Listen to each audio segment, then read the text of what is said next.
Ils sont 9, de bonne qualité, et leur nombre continue d'augmenter. 410, c'est le total de ces bus déjà arrivés à Kinshasa, avec ces 100 qui viennent d'être réceptionnés par le ministre des Transports et Voies de Communication. Un pari que gagne, lentement mais sûrement, le gouvernement central, déterminé à offrir un transport décent à la population congolaise. Cette dernière devrait mettre la main à la pâte pour l'utiliser à bon escient afin de pérenniser ce processus, a martelé Justin Kalumba Mwanangongo. Si nous sommes en train de réussir des choses assez exceptionnelles, d'avoir aujourd'hui des Kinois qui se mettent sur une ligne, qui se mettent dans une queue pour embarquer, c'est déjà des pas. Mais il ne faut pas que d'ici 2-3 mois, ces réflexes-là s'émoussent et qu'on reprenne des pratiques assez dégradées d'utilisation des bus. Donc, le message que nous apportons, c'est celui-là. Aussi bien à ceux qui gèrent, à ceux qui conduisent surtout, parce que ce n'est pas la peine d'avoir des bus qui viennent comme ça dans des lots successifs. Et 2-3 mois après, on compte déjà 5 bis, 30 bis qui ont des égratignures, qui ont connu des accidents. Ça, nous disons non. Et nous avons instruit Transco en ce qui concerne les chauffeurs. En tout cas, c'est tolérance zéro. Il faut qu'on applique rigoureusement la réglementation en la matière. J'insiste beaucoup sur les chauffeurs parce que les phénomènes esprit de vie, c'est l'ensemble. C'est l'équipement, c'est les chauffeurs, c'est nous tous les usagers, nous devons changer.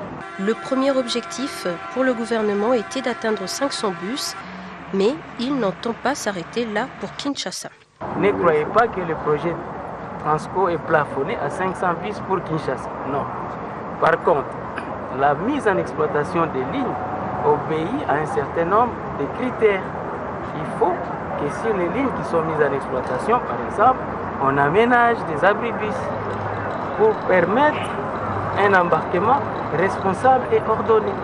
Il faut aussi que les chauffeurs soient formés concomitamment, parce qu'on ne va pas laisser un bus qui a une valeur aussi importante entre les mains d'un chauffeur qui n'est pas formé ou dont la formation a été faite vaille que vaille. Et donc, il faut mettre tout ça ensemble, et la formation des chauffeurs, et l'aménagement de la voie. C'est pour ça que je vous dis toujours que les transports, c'est cette approche triangulaire. Il y a la voie elle-même, il y a l'équipement, c'est les bus, mais il y a le personnel, c'est les chauffeurs, dans les cas d'espèce.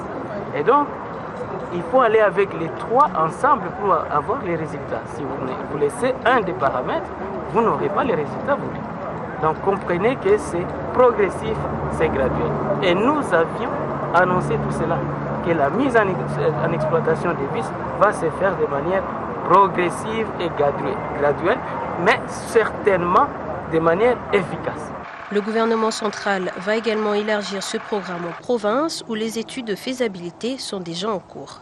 Au moment où nous parlons, les équipes de Transco ont déjà réalisé les études pour l'exploitation des bus Transco à Lubumbashi.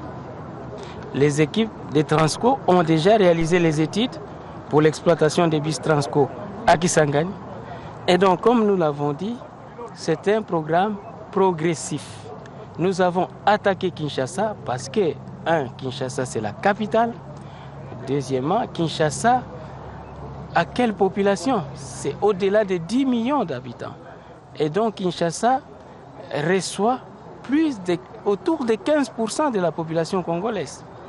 Et donc Kinshasa pour nous est un projet phare, pilote, qui va nous dicter l'attitude que nous aurons dans les autres provinces. Et donc, il fallait attaquer par Kinshasa.